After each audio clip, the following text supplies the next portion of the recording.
Cameroon Bantou, Africa Bantou, through the world Bantou. Salut les amis et bienvenue sur votre plateforme ici. C'est Bantou Media Group Sport. On parle de sport et tous les sports ici. Mais bon, en Afrique, le sport roi, c'est le football. Au Cameroun, le sport roi, c'est le football. Et donc, notre audience aussi adore les informations footballistiques. Donc, vous comprenez pourquoi. En France, aujourd'hui, les dirigeants de deux institutions ont été convoqués par le ministre de l'Intérieur. Il s'agit là des dirigeants du PSG, Paris Saint-Germain, et les dirigeants du FFF, 3 fois, donc Fédération Française de Football. La raison, c'est quoi? Un match a été joué au Parc des Princes, en France, et on a eu cette banderole déployée au stade Free Palestine. Free Palestine. Et c'est suffisant, les amis, pour pousser les autorités françaises à réagir. Est-ce que c'est un discours politique ou humaniste? Oh, c'est de la propagande pour la paix ou propagande pour la guerre?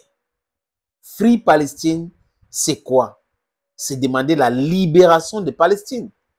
L'incohérence de leur démarche est tellement créate, les amis. Emmanuel Macron prétend avoir demandé un cessez-le-feu à Netanyahou.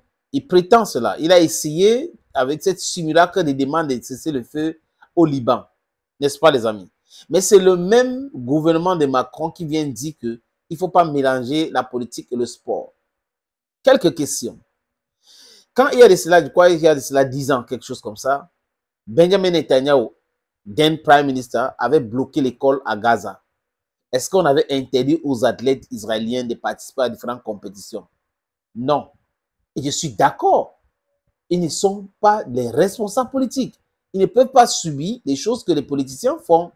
Ce n'est pas du tout normal. Voyez un peu.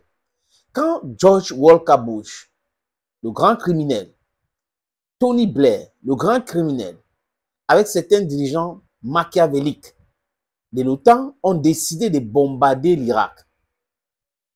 Est-ce que le Royaume-Uni, est-ce que les athlètes américains ou athlètes du Royaume-Uni avaient été punis? Non. Quand Barack Hussein Obama, David Cameron, Nicolas Sarkozy et certains pays de l'OTAN ont décidé de détruire la Libye, alors que la Libye ne les avait rien fait, rien du tout, les amis.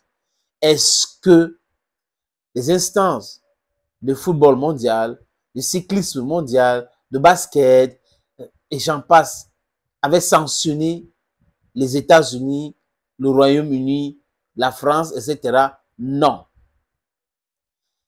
Revenons à ce qui se passe actuellement. En Ukraine, la guerre est déclenchée il y a de cela 3 ans. Immédiatement, l'UEFA sanctionne la Russie. Immédiatement, le Comité olympique international sanctionne la Russie. Immédiatement, la FIFA sanctionne la Russie.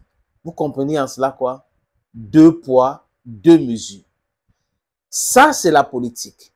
Et parce que l'État russe fait la politique, les athlètes russes sont punis. Mais quand les autres se défendent pour leurs intérêts, les athlètes de leur pays ne souffrent de rien. L'incohérence, l'incongruité, la démarche bidon, c'est-à-dire, non, des gens qui n'arrivent pas à s'écouter et à comprendre qu'on est fatigué de cette façon de faire. Les amis, autre chose. Vous convoquez les dirigeants. Les ultras peuvent dissimuler les banderoles comme ils veulent. Ils peuvent dissimuler pour entrer au stade avec.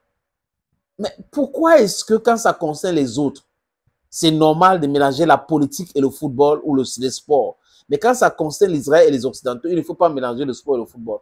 Vous ne pouvez pas dire ça et faire le contraire. S'il ne faut pas mélanger le sport et la politique, il faut que we're on the level playing ground. It should concern every single individual, not that a particular group of people. Les Palestiniens sont des êtres humains. Ils veulent vivre dans leur pays en paix. Ils n'ont pas de pays aujourd'hui parce que des des extrémistes notoires en Israël ne veulent pas de cela. Ce n'est pas le peuple israélien. Benjamin Netanyahu et ses amis veulent toujours continuer à faire la guerre pour leur suivi politique. Mais il faut laisser mourir des gens et que parce que vous êtes amoureux de football, vous ne devrez pas communiquer. C'est une plateforme. Ils ont utilisé cette plateforme pour communiquer leur message. Et si ça pouvait changer quelque chose, il faut que les messages comme ça soient multipliés.